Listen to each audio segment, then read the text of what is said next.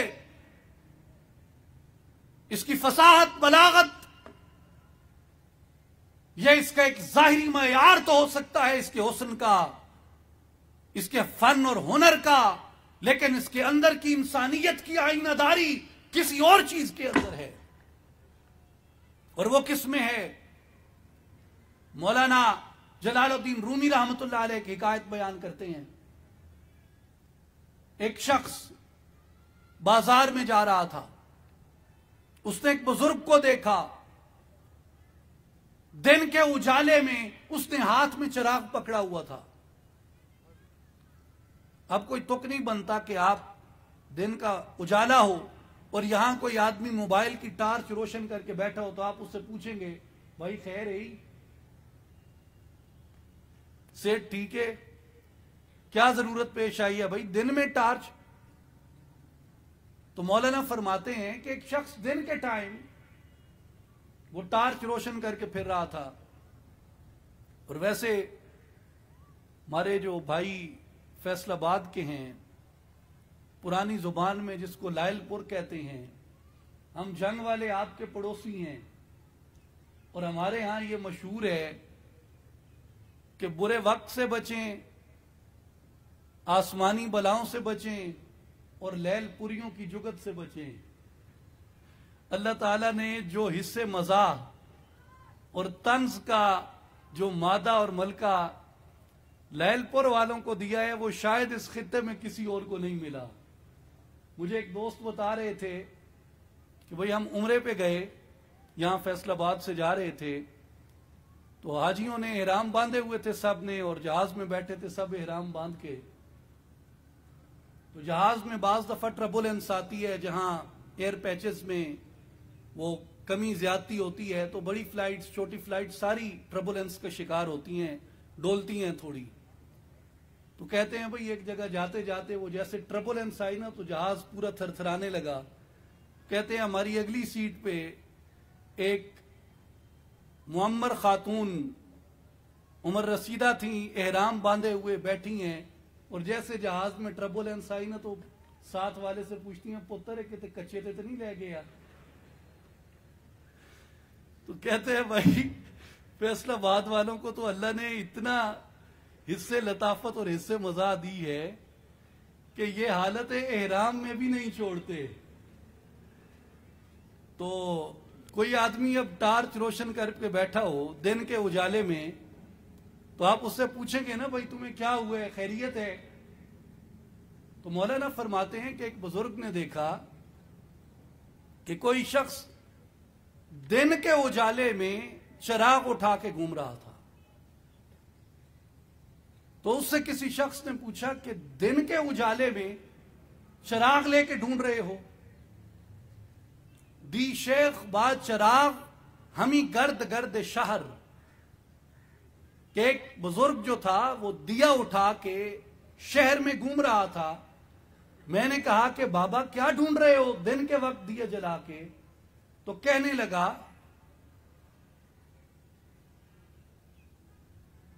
کس دے وہ دد ملولم انسانم آرزوست، میں دو ٹانگوں والے درندوں سے تنگ آ گیا ہوں، میں کسی انسان کامل کو تلاش کر رہا ہوں. تو میں نے اسے کہا کہ یہ سارے جو بنی آدم ہیں تیری آنکھوں کے سامنے ہیں، بازار انہی سے روشن ہے، دکانیں انہی کی ہیں، بازار انہی کا ہے، خریدار یہی ہیں، فروخت یہی کرتے ہیں، تو اس بازار میں سارے انسان ہی ہیں. تو مولانا کہتے ہیں کہ اس بزرگ نے جواب دیا، این مردانند اینہا صورتند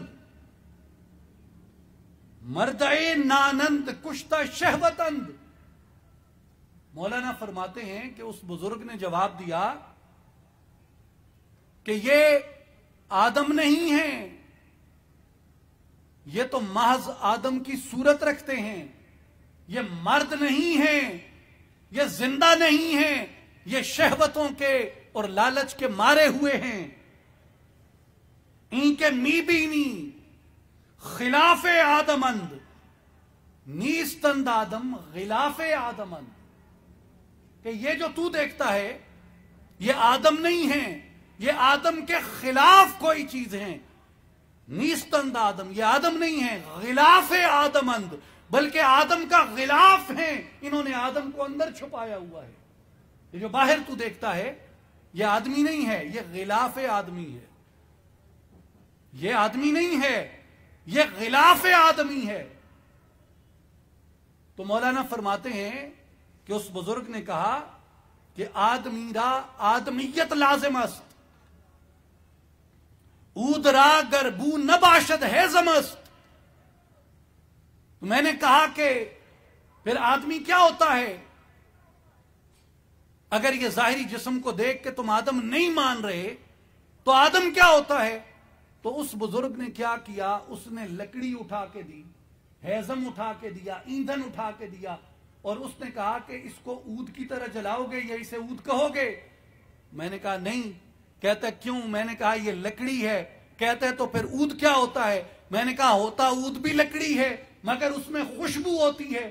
تو وہ کہنے لگا کہ بیٹا جب تک لکڑی میں خوشبو نہ آ جائے اسے لکڑی اور ایندھن ہی کہیں گے، اسے اود نہیں کہتے، اسے لکڑی اور ایندھن ہی کہتے ہیں۔ اسی طرح انسان کے باہر کو اگر دیکھ رہے ہو تو یہ تو ایندھن ہے اور لکڑی ہے، اود کی خوشبو تو اس کے اندر موجود ہوتی ہے۔ تو آدمیت کیا ہے؟ آدمیت کی مثال اود سے دی کہ اود کیا ہے؟ کہا اود لکڑی کا ظاہر نہیں، اود لکڑی کے باطن کا نام ہے۔ انسان اس بندے کے ظاہر کا نام نہیں، انسان اس کے اندر چھپا ہوا ہے، اس کے اندر پوشیدہ ہے۔ اس کو تلاش کرو، اسے ڈھونڈو۔ جب تک تم اسے تلاش نہیں کرتے، اسے نہیں ڈھونڈتے، اس تک رسائی حاصل نہیں کرتے تو آدمیت لحموں شحموں پوست نیست، گوشت کو، ہڈیوں کو، چمڑے کو آدمی نہیں کہا جا سکتا۔ تو کہا کہ پھر آدمیت کیا ہے؟ اس بزرگ نے جواب دیا آدمیت جز رضائے دوست نیست، آدمیت دوست کی رضا کے علاوہ کچھ نہیں۔ آدمیت یہ ہے کہ اپنے آپ کو اپنے مالک کی چاہت کے سپرد کر دیا جائے۔ اور مالک کی چاہت کیا ہے؟ کنت کنزا مخفیا فاحببت ان اعرفا فخلقت الخلق لیعرفا۔ میں ایک چھپا ہوا خزانہ تھا، میرا ارادہ بنا کہ میں پہچانا جاؤں، میں نے اپنی پہچان کے لیے اس مخلوق کو پیدا فرمایا۔ تو خالق کی چاہت کیا ہے؟ خالق کی چاہت یہ ہے کہ میرا بندہ میری تلاش کرے، میرا بندہ میرا بن جائے، میرا بندہ میری جستجو کرے، میرا بندہ میری آرزو کرے، میرا بندہ میرا بندہ بن جائے، میرا بندہ میرے عشق میں غوطہ ہو جائے، اور میرے بندے کے اندر سے سوائے میری طلب کے، سوائے میرے شوق کے، سوائے میری محبت کے ہر چیز جل جائے۔ اس لیے اولیاء نے کہا العشق نار یحرق ما سوى المعشوق، عشق ایسی آگ ہے جو معشوق کے علاوہ ہر لگن کو سینے سے جلا دیتی ہے۔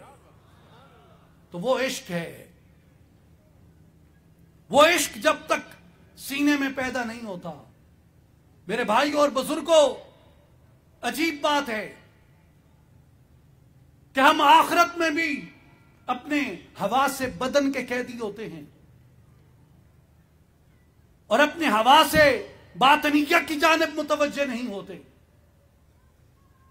اللہ تعالیٰ نے انسان کو جتنے بدن دیے، جتنے وجود دیے، اتنے حواس عطا کیے. غور کریں، ایک ظاہر انسان کا بدن ہے، اس میں پوشیدہ انسان کی عقل ہے، اور اس میں پوشیدہ انسان کا جہان باطن ہے.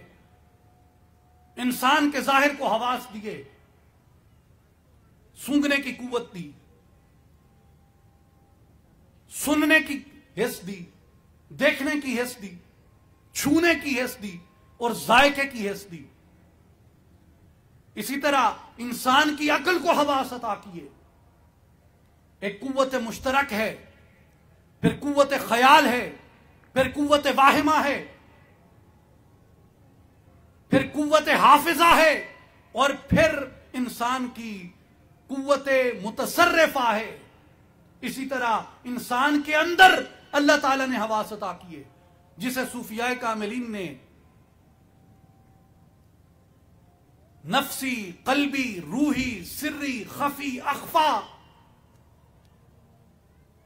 تو جس طرح انسان کے ظاہر کے حواس ہیں، اسی طرح انسان کے عقل کے حواس ہیں. جس طرح انسان کے عقل کے حواس ہیں، اسی طرح انسان کی روح کے، انسان کے باطن کے حواس ہیں.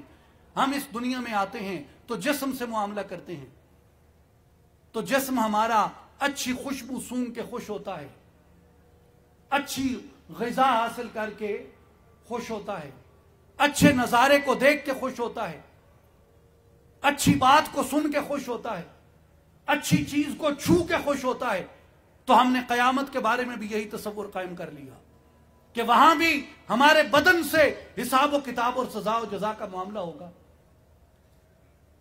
تو ہم نے اپنی طلب میں چھونے کی لذتیں شامل کر لی. اس میں کوئی شک نہیں کہ جنتوں کا وعدہ اللہ کا قرآن میں ہے، وہ برحق ہے. لیکن میرے بھائیوں اور بزرگوں، انسان وہ ہے جو وہ سوچتا ہے، انسان وہ ہے جس کا وہ ارادہ کرتا ہے، انسان وہ ہے جس کی وہ چاہت کرتا ہے. اس میں کوئی شک نہیں کہ جنت کی طلب برحق ہے، مگر اللہ کی طلب جنت کی طلب سے بھی اعلیٰ ہے.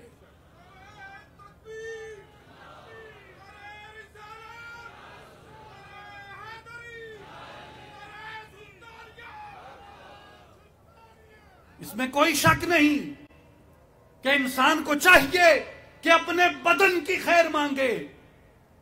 اگر اپنے آپ کو بدن کی خیر مانگنے تک محدود کر لو گے تو آپ کی روح کی خیر کون مانگے گا؟ آپ کی عقل کی خیر کون مانگے گا؟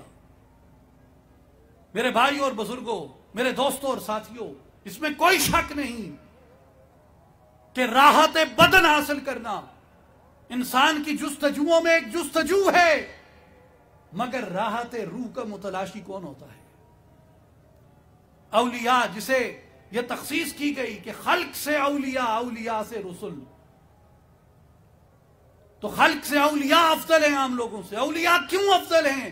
اولیاء اس لیے افضل ہیں کہ وہ راحت بدن کی بجائے راحت روح کے متلاشی ہوتے ہیں. وہ اپنے اندر کی راحت کو تلاش کرتے ہیں، اپنے اندر کی اس حقیقت کے متلاشی ہوتے ہیں، اور یہ دیکھتے ہیں کہ میرے مالک نے مجھے شرف کیا عطا کیا. چاند تارے پیدا کیے تیری ضیاء کے واسطے، کھیتیاں سرسبز کی تیری غذا کے واسطے، جانور پیدا کیے تیری وفا کے واسطے.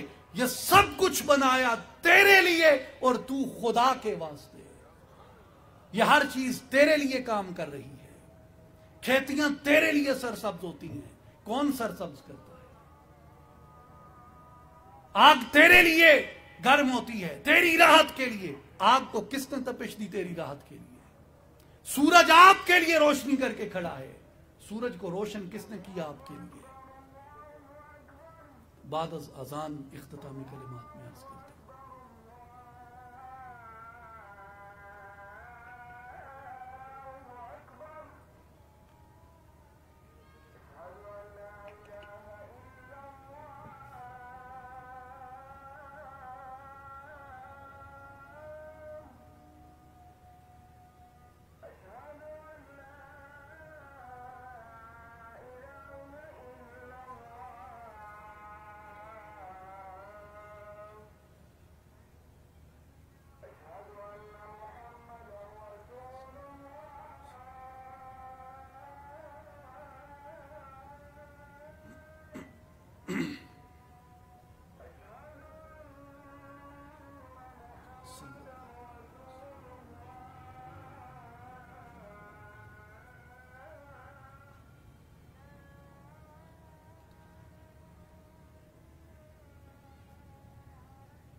اللهم صل على سيدنا ومولانا محمد وعلى آل محمد وأصحاب محمد وأزواج محمد وبارك وسلم وصلی علیہ۔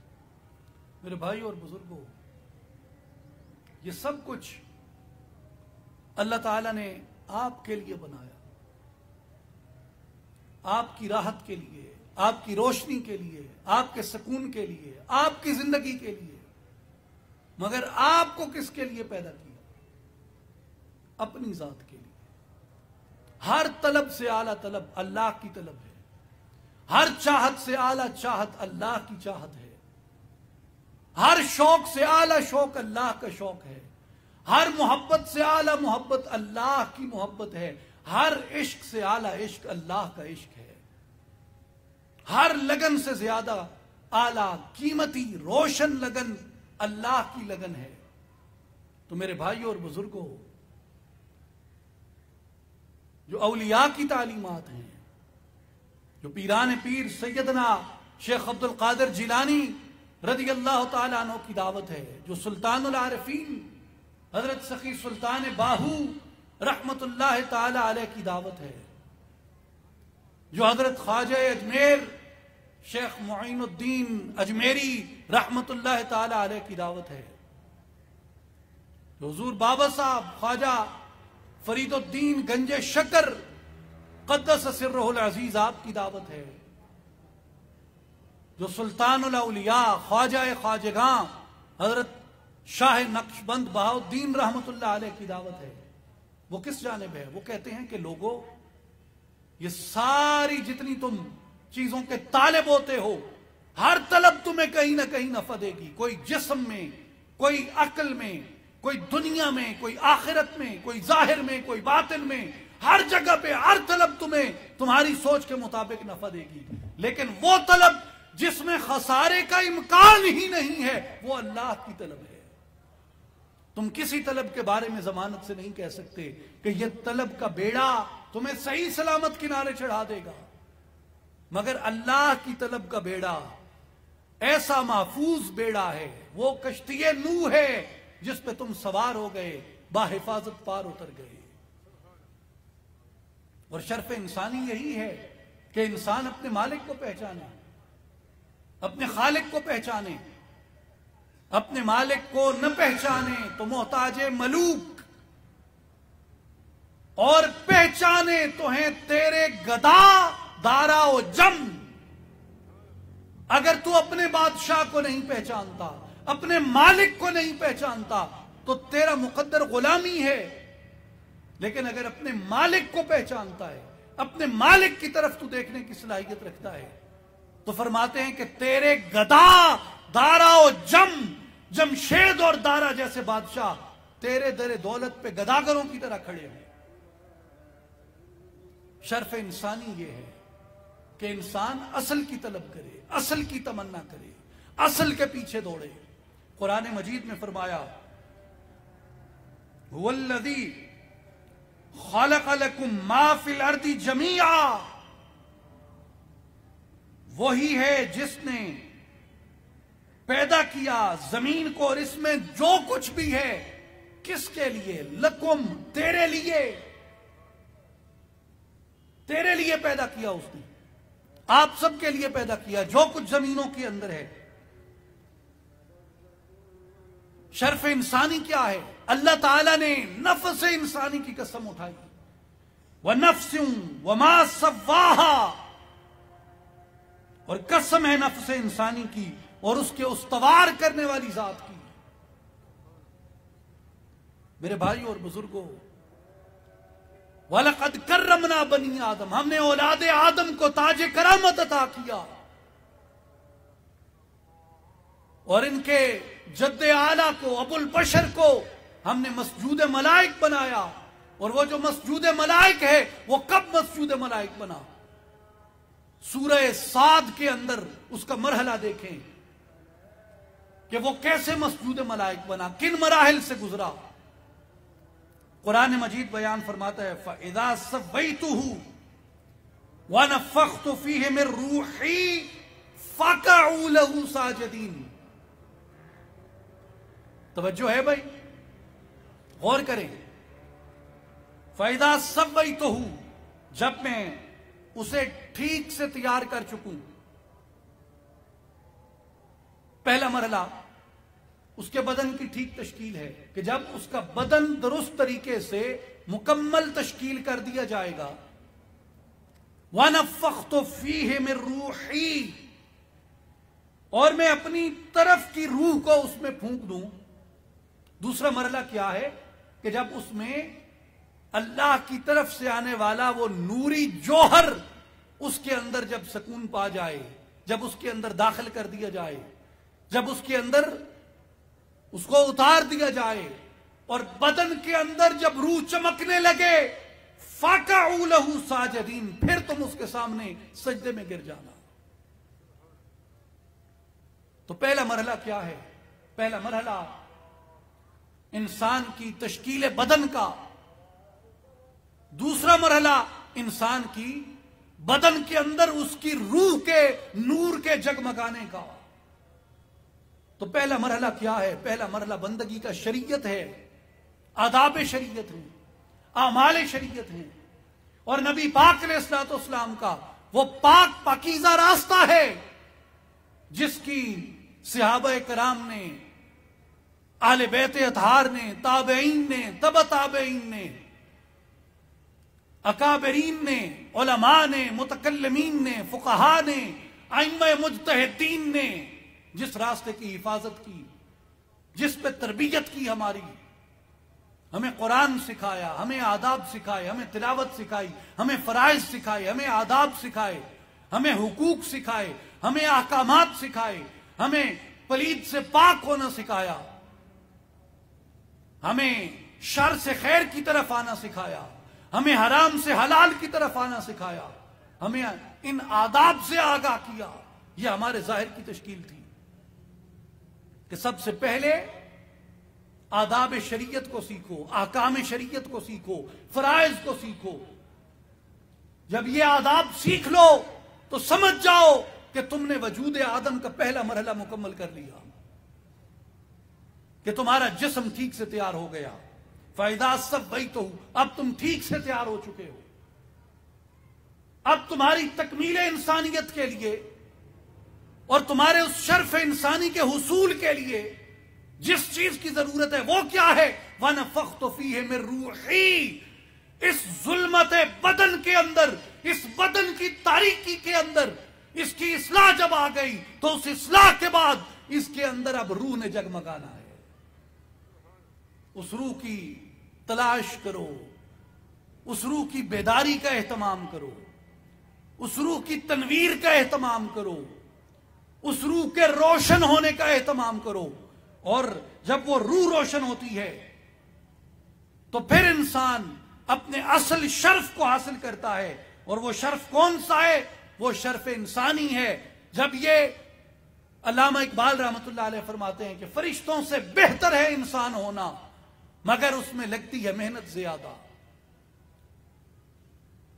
تو وہاں پہ انسان کا جو رتبہ ہے، انسان کا جو مقام ہے، وہ اپنے اس اصل شرف کو جا پہنچتا ہے جس وجہ سے اس کو اشرف المخلوقات کہا گیا.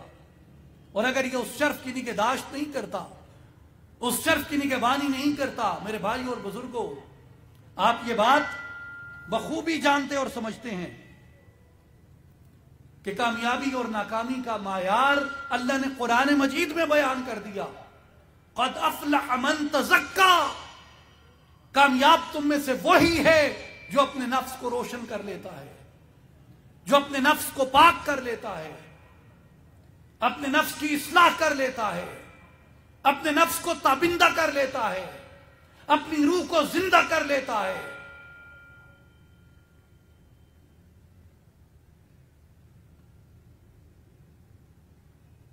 ایک اور مقام پہ فرمایا قد افلح من زکاہا وقد خاب من دساہا،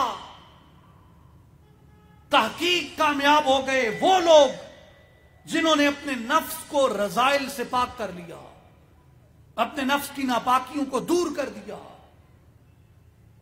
اپنے نفس کو جنہوں نے روشن کر لیا، اپنے نفس کو اطاعت پہ آمادہ کر لیا، اپنے نفس کو اطاعت کے اندر کامل کر دیا، تو میرے بھائی اور بزرگوں، نفس کیسے قابو میں آتا ہے؟ نفس کو قابو میں کرنے کے لیے جس طرح انسان ظاہر میں لا الہ الا اللہ محمد الرسول اللہ پڑھ کے داخل ہوتا ہے بدن کے اندر، تو انسان پہ لازم ہے کہ کسی عالم با عمل سے رہنمائی لے، آداب شریعت سیکھے، فرائض سیکھے، احکامات سیکھے، حلال حرام کی تمیز سیکھے، سچ جھوٹ کی تمیز سیکھے، خیر شر کی تمیز سیکھے، حلال کو اپنائے، حرام کو چھوڑے، خیر کو اپنائے، شر کو چھوڑے، سچ کو اپنائے، جھوٹ کو چھوڑے۔ یہ لازم ہے انسان پہ کسی عالم با عمل کی نگرانی میں۔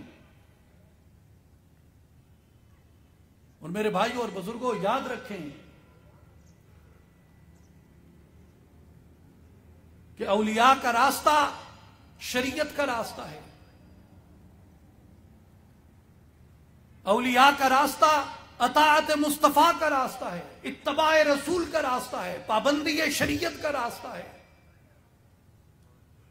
حضرت سلطان العارفین رحمت اللہ علیہ فرماتے ہیں، ہر مراتب از شریعت یافتم، پیشوائے خود شریعت ساختم۔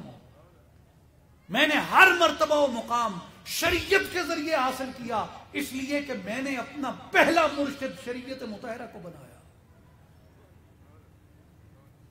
تو جو چاہے کہ حضرت سلطان العارفین سلطان باہو کا پیر بھائی بن جائے، وہ شریعت مطہرہ کو اپنا مرشد بنا لے۔ اور دوسرا مقام کیا ہے؟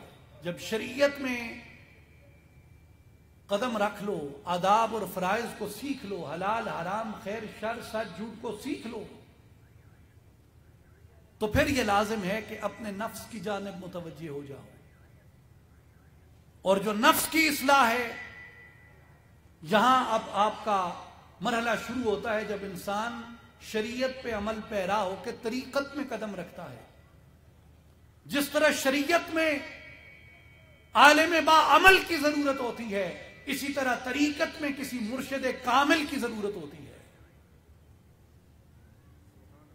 مولانا جلال الدین رومی رحمت اللہ علیہ فرماتے ہیں، نفس نتواں کشت الا دل پیر، دامن آ نفس کشرا سخت گیر۔ اے بیٹے، اگر نفس کو مار کے قلب کو زندہ کرنا ہے تو یاد رکھ، یہ مرشد کامل کے سائے کے بغیر نفس نہیں مرتا۔ مرشد کامل کے سائے کے بغیر، ذل پیر مرشد کا سایہ ہے، مرشد کامل کے سائے کے بغیر نفس نہیں مرتا۔ دامن آ نفس کشرا سخت گیر، اس لیے وہ جو تیرے نفس کو مار کے تیری روح کو، تیرے قلب کو زندہ کرتا ہے، تیرے قلب کو روشنی دیتا ہے، اس کے دامن کو مضبوطی سے پکڑ لے۔ حضرت سلطان العارفین سلطان باہو رحمت اللہ علیہ یہی فرماتے ہیں، اللہ پڑھے ہوں پڑھ عالم ہوئے نہ گیا حجابوں پردہ ہوں، 100,000 کتاباں پڑھیاں پر ظالم نفس نہ مردہ ہوں، پڑھ پڑھ عالم فاضل ہوئے بھی طالب ہوئے زردہ ہوں۔ سلطان العارفین پھر نفس کیسے مرے گا؟ آپ فرماتے ہیں کہ باج فقیراں کسے نہ مارے حضرت باہو، ظالم چور اندردہ ہوں۔ کہ اگر نفس کو قابو کرنا ہے، نفس کو مارنا ہے، تو جس طرح آداب شریعت کے لیے عالم با عمل کی صحبت ضروری ہے، اسی طرح آداب طریقت کے لیے مرشد کامل کی صحبت ضروری ہے۔ مرشد کامل کی صحبت سے انسان کا نفس زیر ہوتا ہے۔ مرشد کامل کی رفاقت نفس کے خس و خاشاک کو جلا دیتی ہے۔ میرے بھائیوں اور بزرگوں،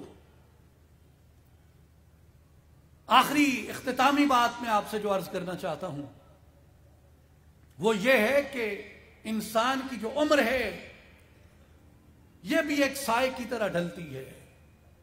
اور اگر انسان اس انتظار میں رہے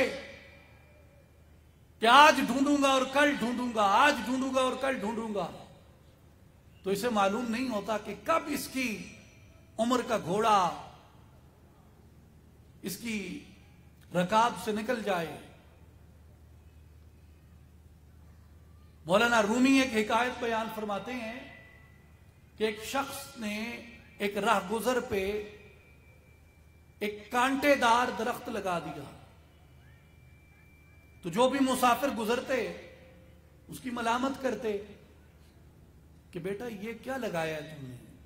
تو وہ شغل میلے میں کہتا ہاں بھائی میں کاٹ دوں گا، ابھی تو یہ چھوٹا ہے درخت. تو فرماتے ہیں درخت بھی بڑا ہوتا گیا اور اس بندے کی عمر بھی ڈھلتی گئی. وہ کانٹوں والا درخت مسافروں کے راستے پہ تھا، تو جو بھی گزرتا اس کے پاؤں لہو لہان ہوتے، مسافروں کو تکلیف ہوتی. تو حضرت مولانا فرماتے ہیں کہ بادشاہ تک بھی اس کی یہ بات پہنچی کہ اس نے عمر کے فلاں حصے میں یہ درخت لگایا تھا. تو بادشاہ نے کہا کہ یہ اسی شخص کی سزا ہے، اسے بلا کے کہو کہ جا کے کاٹے. تو جب وہ شخص درخت کاٹنے گیا تو حضرت مولانا فرماتے ہیں کہ تنا بھی موٹا ہو چکا تھا، جڑیں بھی گہری ہو چکی تھی، اور وہ شخص بھی نحیف اور کمزور ہو چکا تھا کہ اس سے کلہاڑا بھی نہ اٹھایا جاتا. تو اب وہ سوچتا تھا کھڑے ہو کے کہ میں اس درخت کو کاٹوں تو کیسے کاٹوں.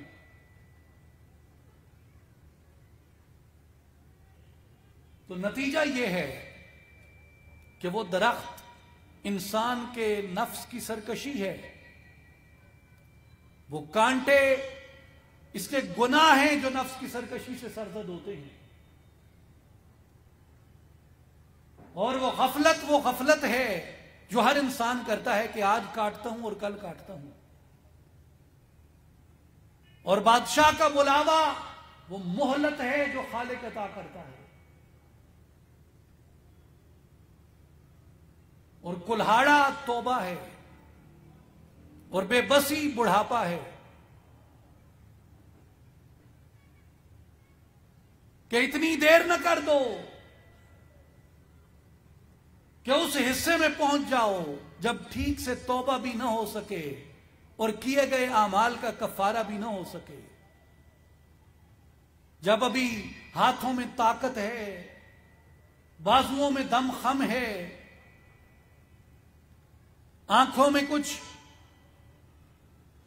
بینائی ہے، جسم میں کچھ توانائی ہے، کانوں میں سماعت ہے. میرے بھائیوں اور بزرگوں، اس وقت کو، اس ویلے کو ضائع نہیں کرنا چاہیے. اپنے آپ کو اس راستے کی طرف لانا چاہیے جو ہماری نجات کا، ہماری فلاح کا، ہماری کامیابی کا راستہ ہے. اور وہ راستہ قرآن کے نزدیک قد افلح من تزکا، وہ نفس کے تزکیے کا راستہ ہے، اولیاء اللہ کا راستہ ہے. جتنے بڑے بڑے ائمہ کرام تھے، خود حضرت امام اعظم ابو حنیفہ رحمۃ اللہ علیہ، امام شافعی رحمۃ اللہ علیہ، امام احمد ابن حنبل رحمۃ اللہ تعالی علیہ، اور وہاں سے لے کے اگر آج تک کی روایت پہ آیا جائے، جتنے اجل اکابر علماء تھے یہ صوفیاء کی صحبت اختیار کرتے، اس لیے کہ اولیاء کے پاس وہ ہنر ہے جس سے نفس کا سرکش گھوڑا انسان زیر کر سکتا ہے. اور حضرت سلطان العارفین سلطان باہو رحمۃ اللہ علیہ فرماتے ہیں، سے روزے سے نفل نمازاں سے سجدے کر کر تھکی ہوں، سے باری حج مکے کیتا دل دی دوڑ نہ مکی ہوں، چلے چلیے جنگل بھونے اس گل تھی ہوں نہ پکی ہوں، سبے مطلب حاصل ہوئے یا حضرت باہو جد پیر نظر ایک تکی ہوں.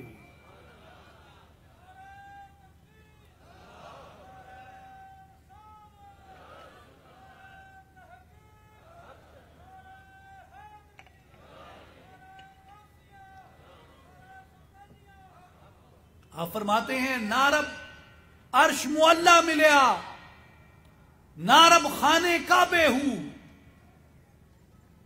گنگا تیرتھی مول نہ ملیا، مارے پینڈے بے حسابے ہوں، جددا مرشد پھڑیا باہو، چھٹے کل عذابے ہوں۔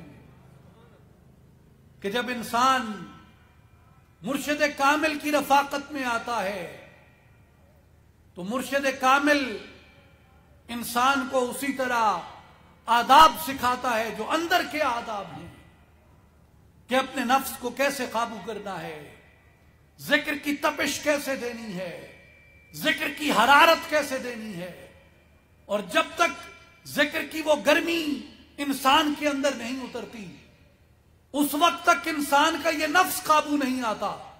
حضرت سلطان العارفین سلطان باہو رحمۃ اللہ علیہ فرماتے ہیں کہ ایک شخص نے ایک سانپ دیکھا زہریلا، اور وہ دوڑ کے اپنی بیل میں گھس گیا۔ اب وہ راہ گزر تھی تو وہ شخص وہاں کھڑا ہو گیا، اس نے اپنی لاٹھی پکڑی اور سانپ کے اس بیل کے منہ پہ، اس سوراخ کے اوپر وہ لاٹھی زور زور سے مار رہا تھا۔ تو ایک دانا آدمی گزرا، اس نے کہا کیا کر رہے ہو بیٹا؟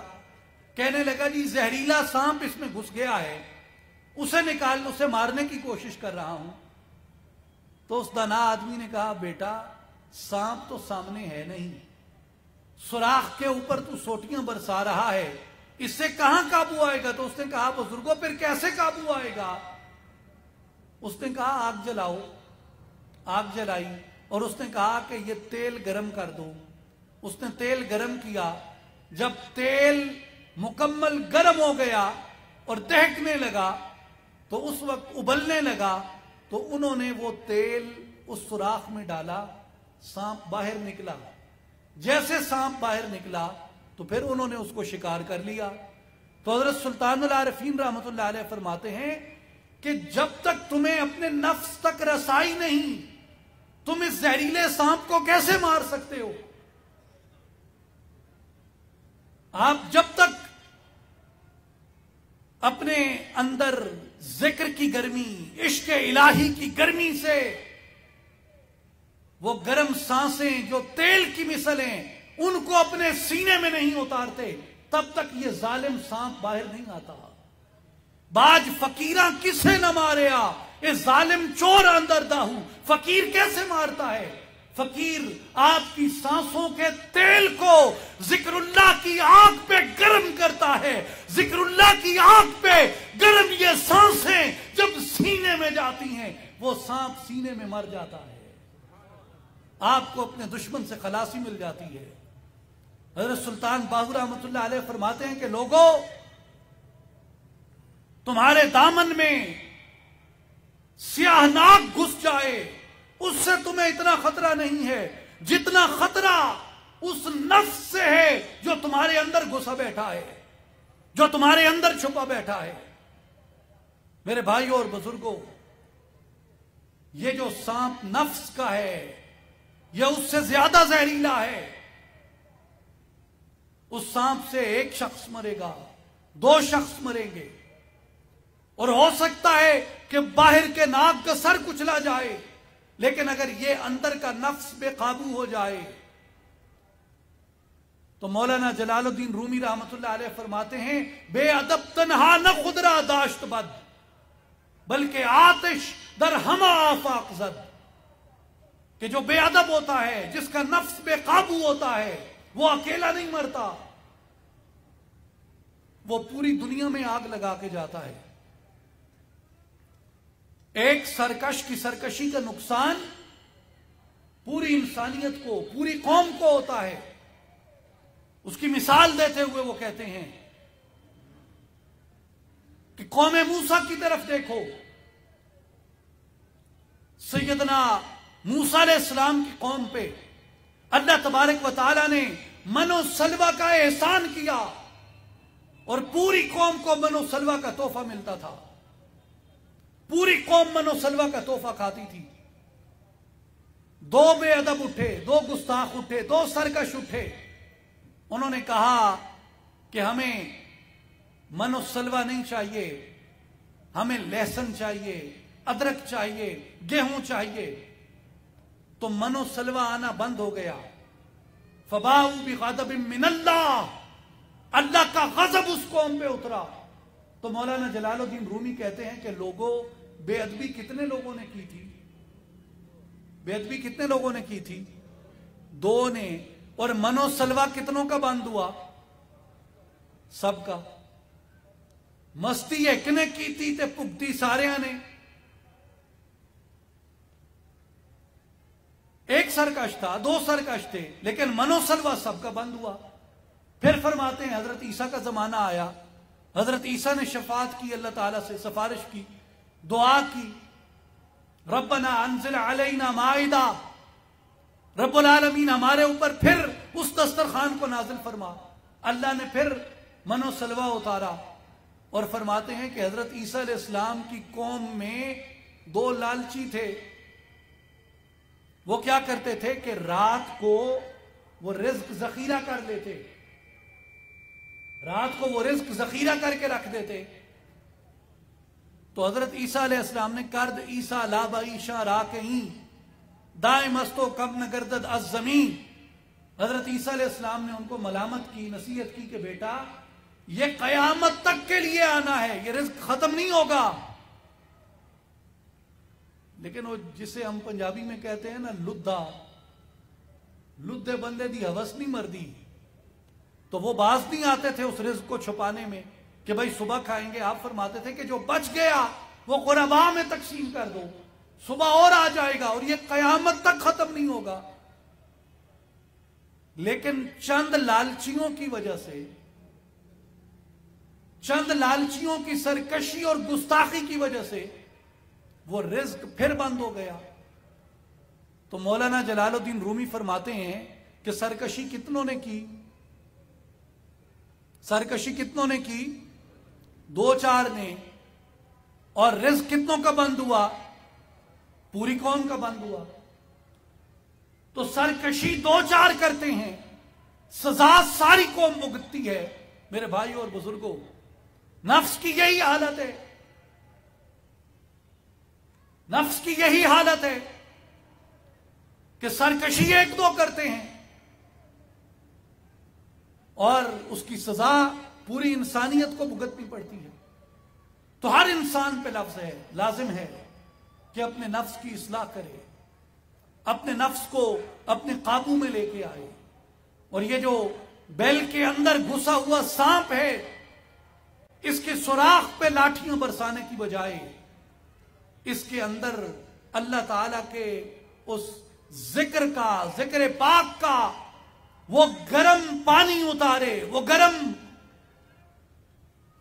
آئل اتارے، وہ گرم تیل اتارے، جس سے وہ نفس اندر مرتا ہے، جس سے انسان کو اس کے فتنے سے، اس کے شر سے، اس کے فساد سے نجات ملتی ہے۔ میرے بھائیوں اور بزرگوں، اصلاحی جماعت کی یہی دعوت ہے، عالمی تنظیم العارفین کی یہی دعوت ہے، اور تمام اولیاء اللہ کی یہی دعوت ہے کہ آئیں اپنے ظاہر کو سنواریں، آئیں اپنے آپ کو، اپنے ظاہر کو علماء عاملین سے اصلاح بخشیں، اور اپنی عقل کو اس صحیح فکر کی اتباع میں لگائیں۔ جس طرح بدن پہ اعمال صالحہ لازم ہیں، اسی طرح عقل کے لیے عقیدہ صحیحہ لازم ہے۔ اگر عقل صحیح عقیدے کی پیروی نہیں کرتی تو جس طرح بدن بدعمالیاں کر کے بھٹکتا ہے، اسی طرح عقل اگر گمراہی کی پیروی کرتی ہے، بدن بھلے اصلاح یافتہ ہو، لیکن اگر عقل بھٹک رہی ہے، اگر عقل کے اندر بدعقیدگی موجود ہے، تو اس وقت تک انسان اپنے آپ کو فلاح یافتہ نہیں کہہ سکتا۔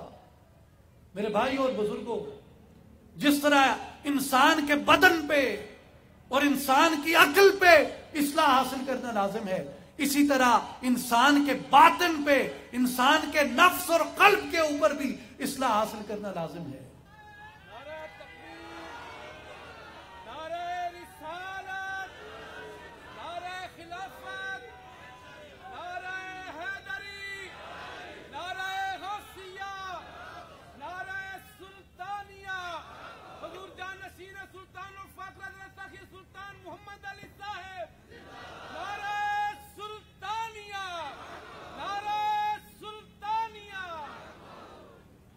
تمام احباب اپنی نشستوں پہ تشریف رکھیں۔ ہماری خوش قسمتی اور خوش نصیبی ہے کہ جانشین سلطان الفقر سرپرست اعلیٰ اصلاحی جماعت و عالمی تنظیم العارفین حضور حضرت سخی سلطان محمد علی صاحب مسند صدارت پہ جلوہ فرما ہیں، اور آپ کی سرپرستی میں آپ کے زیر سایہ الحمدللہ یہ دعوت آج لاکھوں کروڑوں لوگوں تک پہنچ رہی ہے کہ آئیں، اپنے ظاہر کو اتباع شریعت میں ڈھالیں، اپنی عقل کو اتباع عقیدہ صحیحہ میں ڈھالیں، اور اپنے نفس کی شر سے، اپنے نفس کے فتنے سے نجات حاصل کریں، اور اس ذکر اللہ کو، اللہ کے اس اسم پاک کے ذکر کو حاصل کریں جس سے ہمارے قلب زندہ ہوتا ہے، ہماری روح بیدار ہوتی ہے، اور وہ تقاضے جو آدم علیہ السلام کے قرآن نے بیان کیے وہ ہمارے مکمل ہوتے ہیں کہ پہلے جسم کی اصلاح ہے، اور اس کے ساتھ علم آدم الاسماء کلہا، اس کی عقل کی اصلاح ہے، اور اس کے اندر اس کی نور کی تنویر، اس کے نور کا اجالا، اس کی روح کی روشنی ہے۔ اللہ تبارک و تعالی ہم سب کو بھی روشنی ظاہر اور روشنی باطن نصیب فرمائے۔ میں انہی الفاظ کے ساتھ اجازت چاہتا ہوں۔